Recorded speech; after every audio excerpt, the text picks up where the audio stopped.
You're listening to Making Data Simple, where we make the world of data effortless, relevant, and yes, even fun.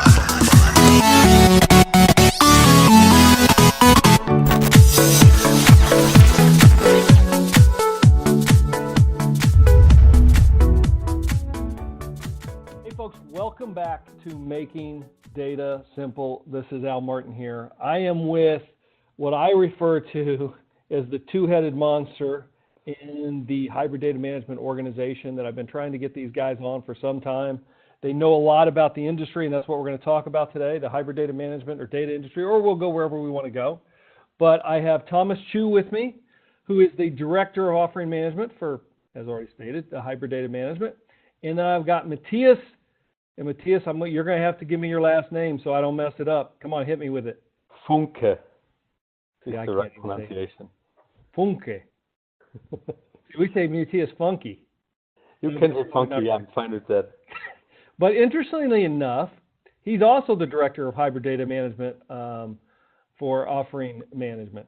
So why do we need two of you guys? Let's start there. You got two people, same role, right? That's right. So Al, elaborate on that a little bit. Thanks for having us. Like you said, we have been waiting a long time to get on your show. We're famous already. Yeah, no, not so much. No, I know, I was just joking, but you cover a different area of hybrid data management than Thomas. Can you talk to that real quick?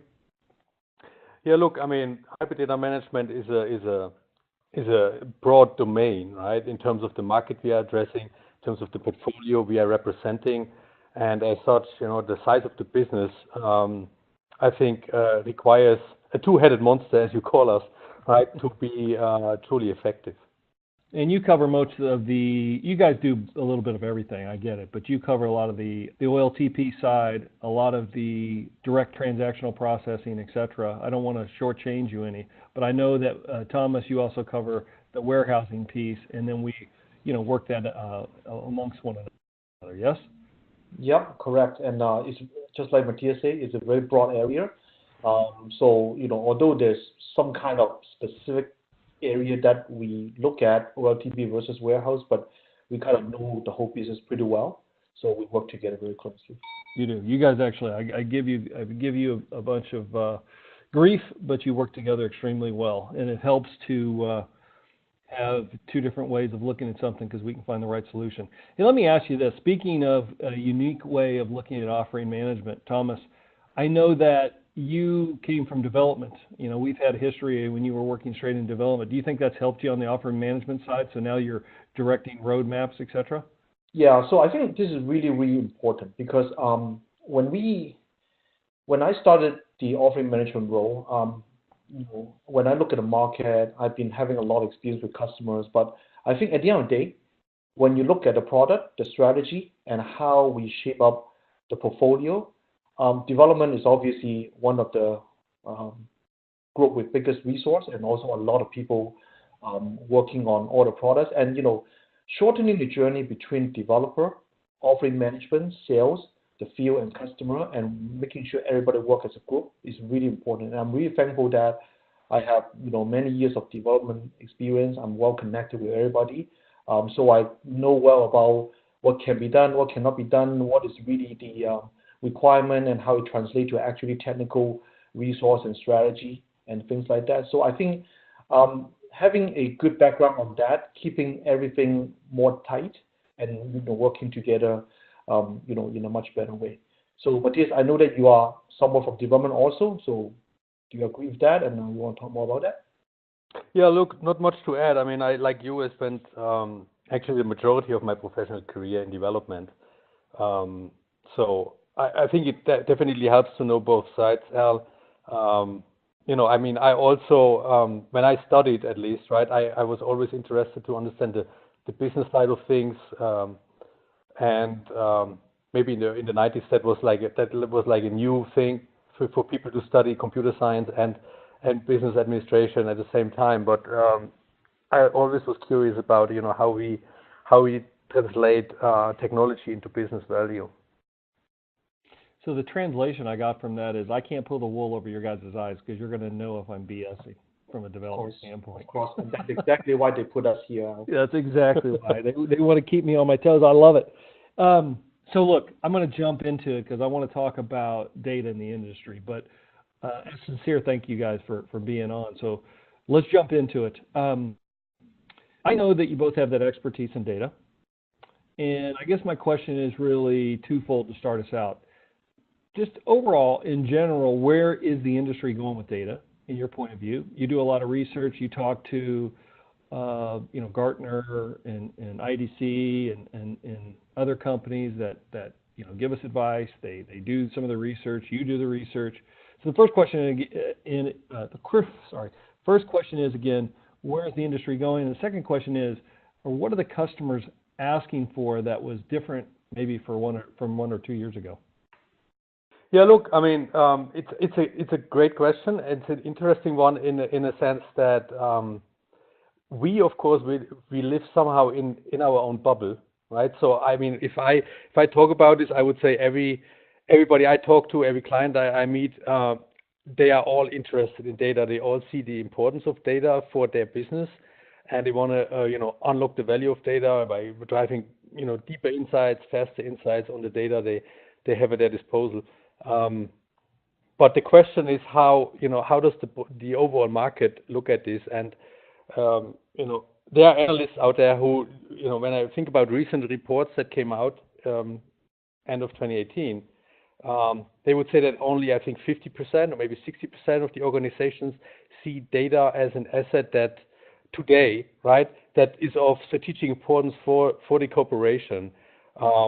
That's supposed to go up to 90% by, 2021. I don't recall exactly, or 2022, but obviously the trend is reflecting on the importance that we see already, but there's also a large opportunity out there that is not unlocked yet, and I guess that's why we are here, because that's also our opportunity as a business to help these clients achieve that.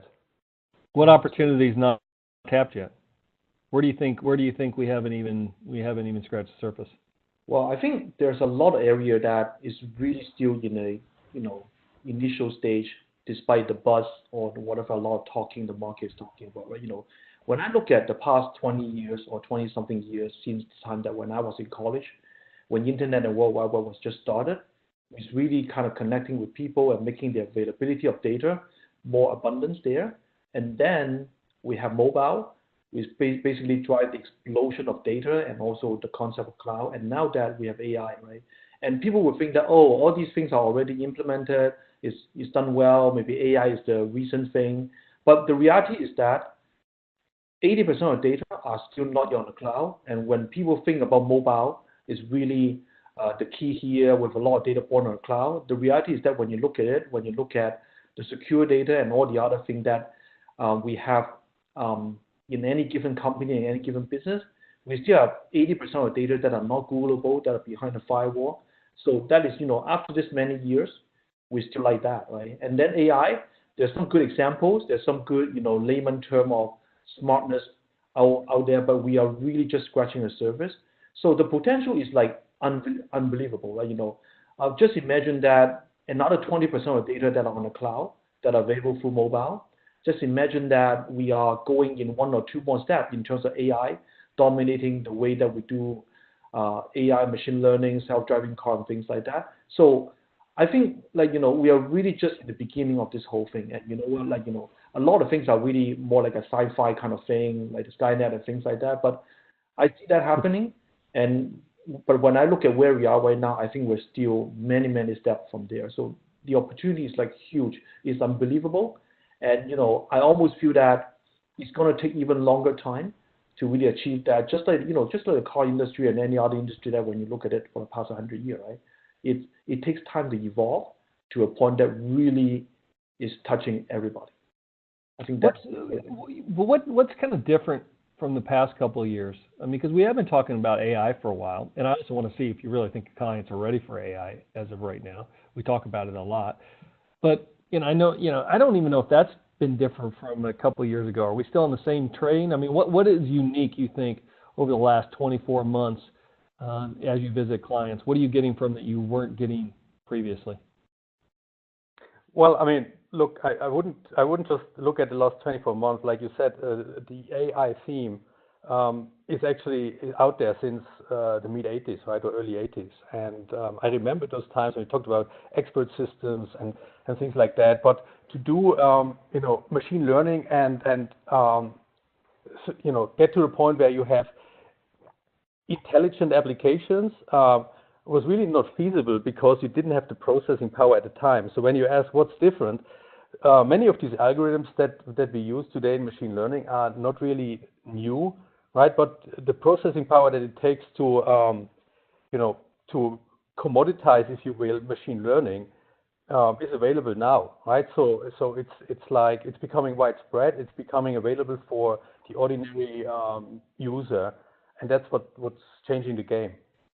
Yeah, and I think one of the important point I want to make is that we have now industry and business customers starting to realize that as much as they want to use AI, if their data are not well organized, if their data are not clean and all these things are not secure, it's going to be hard for them to do AI. And I think this is really a revelation I have compared to 5 years ago when I talked to a lot of customers who does have a very committing aspiration to use AI, go on cloud right away, and then you know what? They go for a round of trial and find out that you can't just directly do AI. You need to make sure your data and everything is organized and clean and secure before you can actually do AI. So therefore, the change really recently that we talk about a lot is really about modernizing your whole system. Really what you do that and taking a more organized approach to go into AI. And that is really what I'm seeing. Things become more practical, pragmatic on this rather than just an aspirational goal like 5 years ago. Right. And just to add to that, Al, I mean, as this becomes mainstream, right, as you can imagine, there are many challenges that arise. Of course, there are many people out there that would call themselves a data scientist, and they have some open source tooling, and they use that to crunch some numbers and gain some insights. And it's working. It helps scale this type of work. But if you are working in an enterprise context and you need to operationalize the model, you need to keep track of the versions of the model, you need to understand whether there's bias in the model. There are many challenges that clients are facing who want to make use of machine learning and AI, and it is an opportunity for us to help these clients get a handle on those challenges. So I'm with you, Matthias. I mean, look, I always say, and I preach, and I'm glad you got the right answer as far as I'm concerned, and that is compute and storage. The plummeting price of compute and storage have changed the game, and then the access to just the sheer amount of digital data we have. And as you mentioned, Thomas, earlier, most of it we don't have access to today. Just imagine when we do, because 80% of it is still behind firewalls or not available to us.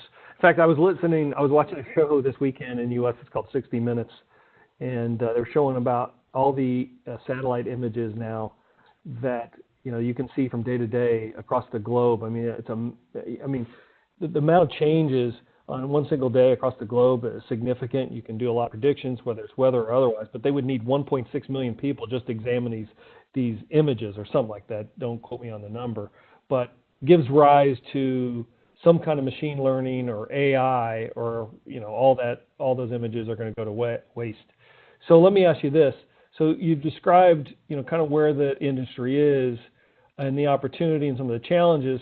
What's IBM's point of view? I try to keep this podcast as agnostic as possible. Hey, but we all work for IBM. So what is our point of view and why? So look, I mean, one reaction to this is, and it's not necessarily directly to, is this the IBM point of view, but since we talked about trends, the amount of data that gets generated today, and it's not just in an IoT context, but also with the advent of, I would call them cloud-native digital applications that are built on a different paradigm of microservices, right? That emit data in an asynchronous fashion. They expect other consumers to pick up that data and do something with it, or process that.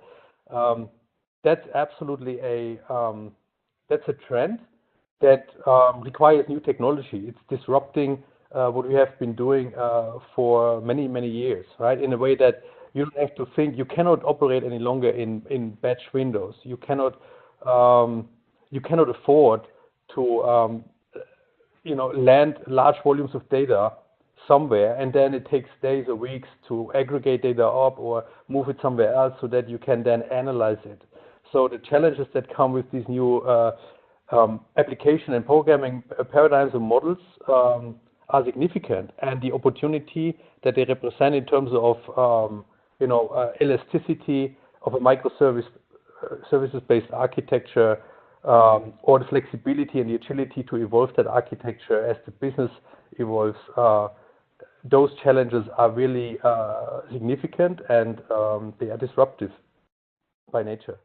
And so our point of view is that while clients have classic traditional environments out there which they want to modernize, there are also new use cases that we see coming up that require new answers in terms of the technology, and we see it as our opportunity to offer clients a kind of one-stop shopping experience, in the sense that they can get all these capabilities from us, whether they are homegrown IBM technologies or built in a partnership with a third-party ISV, right, and make that available to these clients, and not just in one form factor, but ideally in support of a hybrid multi-cloud world, so that you get a consistent experience as they move workloads from on-premises to private cloud, or from private cloud to public cloud, or vice versa.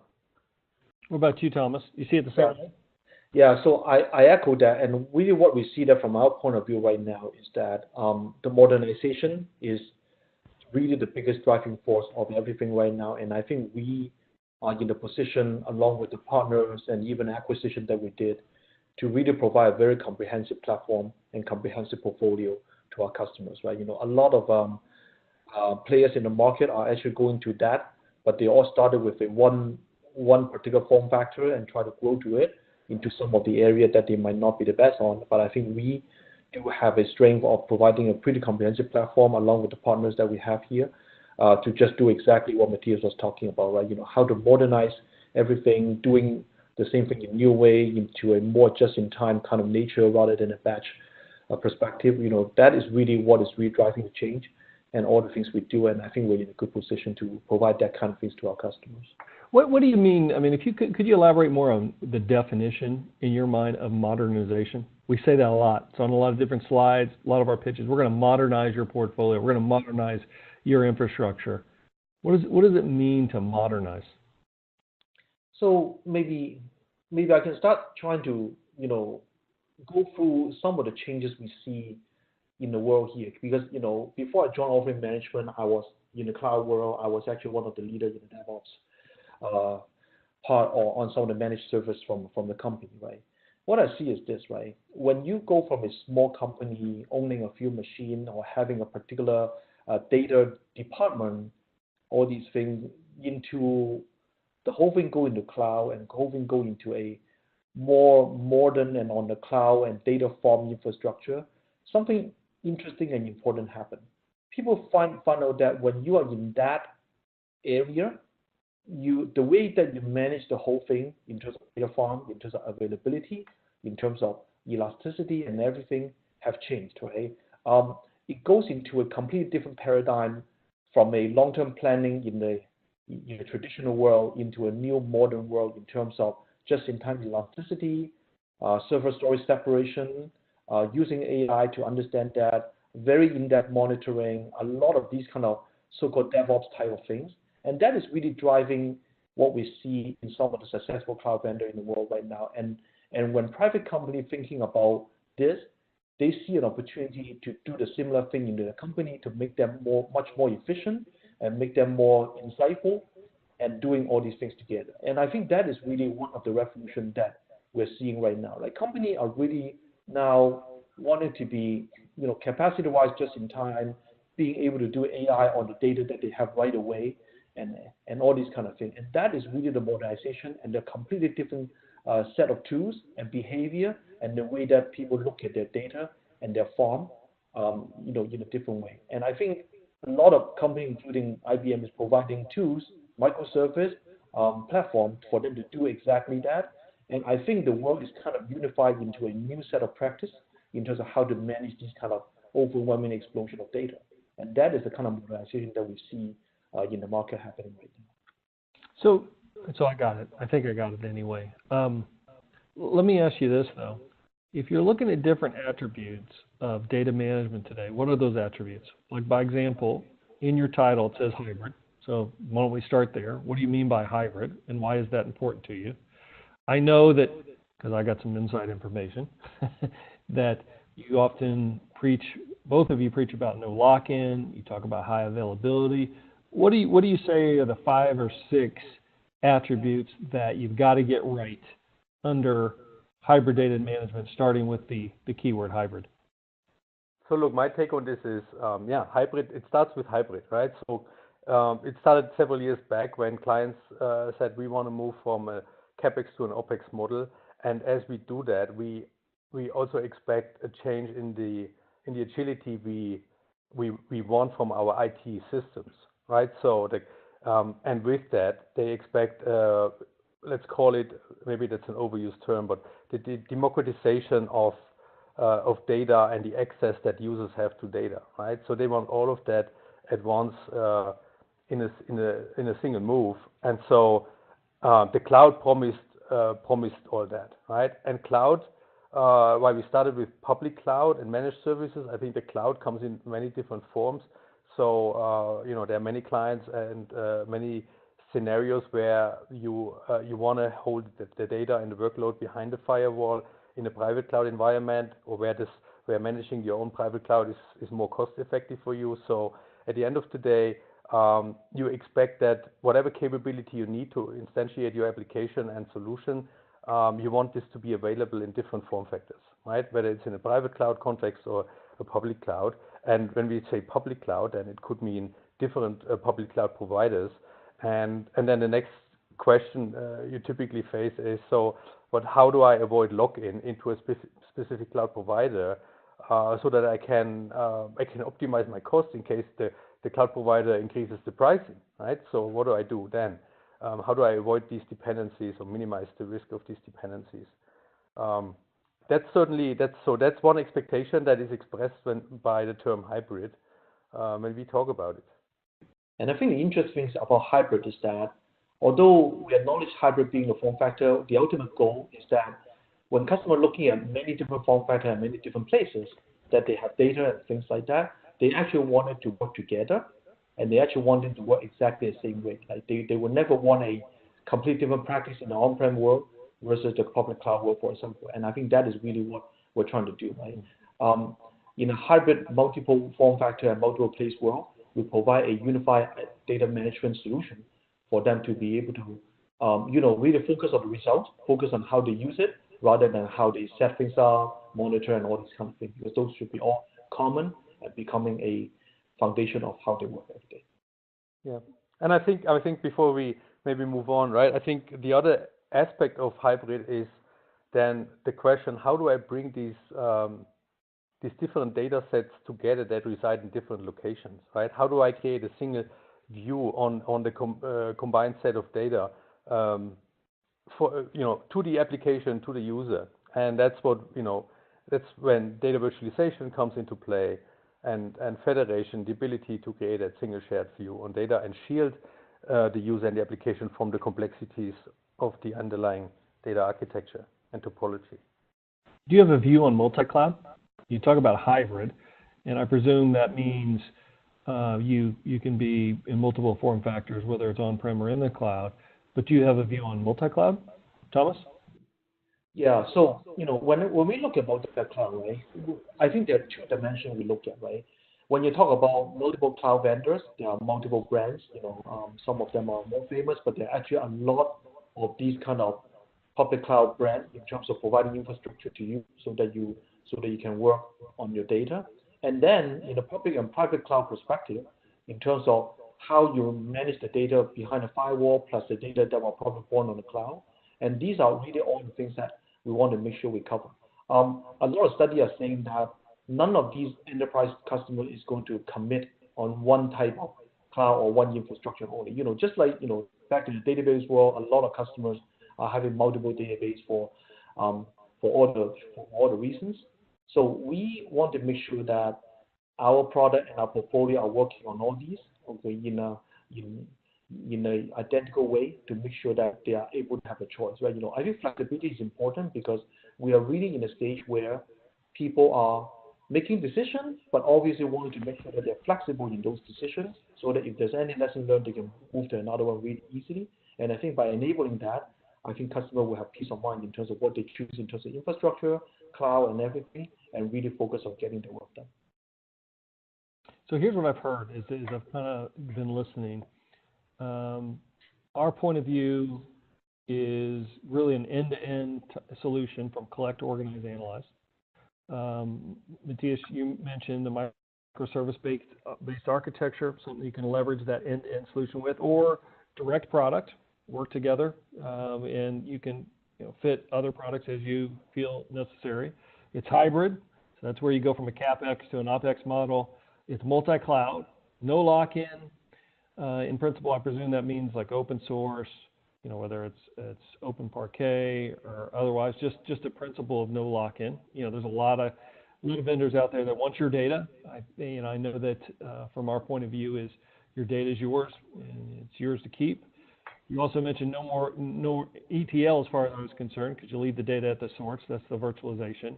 And then cloud native, and you talked about being elastic, meaning you separate compute and storage. Anything I missed? No, I think this is pretty much a good list of things that we pay attention to. So what do you like? You I know you guys meet with a ton of clients. So here's an interesting question, at least for me. What do most clients or most people get wrong with the data? And or what's the biggest myth? What do you think, Matthias? What's the biggest myth? I mean, what's just kind of BS that's out there that people may align with, but it's just a falsehood. It's you're in the wrong area. I think we touched at least on one of those, which is the idea that one technology or one cloud will solve for everything. Like Thomas mentioned, right, in the old days, and you saw that on premises when clients had these consolidation projects to move 1,000 database instances into one, right? By the day they were done, or day after the day they were done, they found another 10 that just were kicked up, right? Rose somewhere else in the organization or came in with another merger. So that's how I look at this. The idea that you can embark on a project and then land somewhere new and then be done is.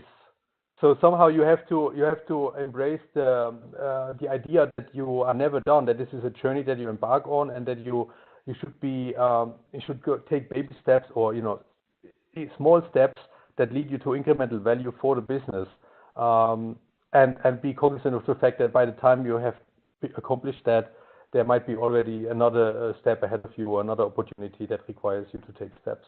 Does that mean your point of view suggests that clients are going to choose more than one cloud? I mean, AWS, by example, we got our own cloud at IBM. AWS gets a lot of airplay. Do you think they're going to choose multiple clouds as they deploy new workloads? Yeah, look, absolutely. I mean, look, there are already more than one. There's more than one market-leading cloud out there. There are many contenders. The next technology disruption is just around the corner that can completely change the game. So nothing is written in stone. And a large organization in particular can hardly control what people do or what everybody is doing in the organization. So you can expect that there's always someone who wants to try something out in a different way. And eventually people will be required to cope with that. All right, I want to pivot into what I call the lightning round, where I just ask you guys some personal questions. Our listeners tend to like that in terms of what you're looking to learn and that kind of thing. But relative to where anybody listening can find you guys. I mean, is LinkedIn the best spot?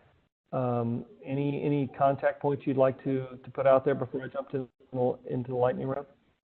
Well, I am on LinkedIn pretty frequently, and people can contact me, and I'm always interested to meet new people and have a good conversation about industry, career growth, mentoring, or being mentored. Okay, for all these aspects, I'm always interested in. Same here. I'm primarily a LinkedIn person, trying to get better with Twitter, but I guess I'm not there. Just put a goal of 1 tweet a day. That's all you need to do, man. So, all right, I'll put that in the show notes so people can get in contact with you. So, lightning round. Here's what I'm going to do. I'm going to run through, ask some questions. I'm going to call one of you guys out because it's difficult with when we got 3 people on the line here to answer the question. But if I'll pause for a second after the first answer, and if somebody else wants to answer the question as well, I'll allow you to. So here's the first question. Number one thing, Matthias, that you want to learn right now or this year? I would like to learn how I can be more effective in getting us to a decision point. You know, I mean, there are so many, like I said, so many trade-offs to be made. There are so many new requirements coming up every day. How we process that effectively so that we keep the velocity high as a business in the way we move forward. I think that's a learning experience for me. You know. All right. Thank you. Thomas, any good failures you've learned from? Making immediate knee-jerk decision, coming back and bite us, think twice all the time. Something that I really want to learn, actually, just like the other question, how to learn to slow down so that you go faster. It's an art. It's not easy, but a lot of immediate reaction on things are actually not very beneficial at the end. Learn it the hard way. That's one of my favorite sayings, slow down to speed up. It's like agile Kanban process, right? Mm-hmm. All right, so I'll start with you, Thomas, on this one. What is the best leadership advice you've ever received? When in doubt, use common sense. That's pretty good. What about you, Matthias? You got one for that, don't you? Don't read emails before you go to bed. I think I know why that might be yours. I got it. What is, and I'll start with you, Matthias, on this. What is the most important habit? What is the most important habit for leaders to develop and become effective at? I think the ability to build the right team for the right mission and activate that team. You know, I mean, build the organizational capability to perform efficiently and effectively is key to success. And a strong belief in what your mission is. Completely agree. So you guys both agree on that one. Nicely done. Thomas, best leadership book that you would recommend? I didn't read a lot. I don't know. Back to 7 Habits. One of the first that I have read from Kobe. I reread that many times, not only because of the career things like that, but when you're so busy, when they talk about balance in life and balance in everything, it's also always serve as a good reminder for me. What about you, Matthias? I guess I don't have a good answer, Al. I think at this point it's not about leadership books. It's more about how do I like you said how do I, like Thomas said, how do I balance between business and my private life, the family, right? I think that's really a How do you do it? Jobs we have. How do you do it? Trying to reduce my travel. Trying to make sure when I come home, I don't just keep my cell phone all the time with me and look at it every 5 minutes. That those are the small things that I think are a good start. You got to be present, man. I agree. You got to work on presence. Hey, let me ask you this last one to finish up. So I get your point on the leadership book, but I know you guys do a ton of research around where the industry is, where do we need to be going, and you set our roadmaps accordingly. Where do you get most of that information? I mean, for the listeners out here, I should say. Thank God they're not viewers. I got a face for radio. But where do you get your information, and where do you suggest the listeners out there research? Well, go ahead, Thomas. Yeah. So personally, other than some of the industry guru and the analysts that we talk to, I actually really value and really cherish the opportunity to really work with a lot of customers, understanding their business. I think, a lot of people can say a lot of aspirational things, but when I work with customers, understanding their need and pain, we form the way how we want to help them, and being empathetic about really what their problem is and how they want to solve the problem. Because a lot of these people are business owners, have a really good dream and how they're going to run the business well, but that is the business itself, right? Rather than IT, rather than data, rather than cloud, things like that, and helping them on the side to solve these problems so that they can really fulfilling their dream is really something that I'm able to collect and form my own opinion about what the industry is going. So I think my opportunity of working with a lot of customers actually helped me a lot on forming my own thinking about the direction and things like that. Yeah, Anything I else? think client intimacy is critical, Al, but also I think we are in the fortunate situation that as part of IBM we have really access through our market intelligence team to many different resources, right? Different analysts, different data that our own MD&I team is creating to support us, with these intelligence and research assets. So the good news is at least what I'm hearing from you, we got a lot of global research and advisory firms that provide us information that we need, in addition to working with clients, etc. I presume there's a lot of things that you also read that maybe we haven't got to. Anything else that you would suggest? Anything from the Valley that you pick up? I mean, a lot of times I do like the podcast 816Z. I think that's what it is. You guys do anything like that?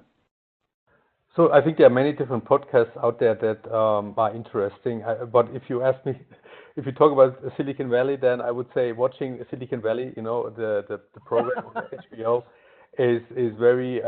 We're living that. We don't need to watch that. We're living it. Yeah, exactly. But it's comforting to see that the challenges that we face every day are apparently common patterns in the industry. All right. Hey, guys, I'll stop there. I appreciate, working with you guys on a regular basis. You guys are both terrific. I've learned a lot from you. And look, thank you for being on, and I'll be talking with you soon. Any last word? I'll give you guys a last word. Go ahead, Matthias and Thomas. Not much, we're just enjoying not only you, but the whole team, and along with sales and everybody. And I think the organization is really tight. So I'm coming to work enjoying every day. Yeah, I mean, look, we talked about the market, we talked about the business and our clients. I think from my perspective, there is no better place to be right now. So I'm enjoying where I am, and I'm enjoying to be in this team. Thank you guys for joining me. You guys are heroes. So for everybody listening, I will talk to you next time. As always, give us some feedback where you can. We'll get anybody on that you feel appropriate. So thank you. Talk to you next time. Thanks for listening to the Making Data Simple podcast, where we make data fun. Be sure to visit ibmbigdatahub.com/podcast to access the show notes and uncover even more great episodes. Remember, the views expressed here are those of the host and its guests, and do not necessarily represent the views of IBM. Until next time, over and out.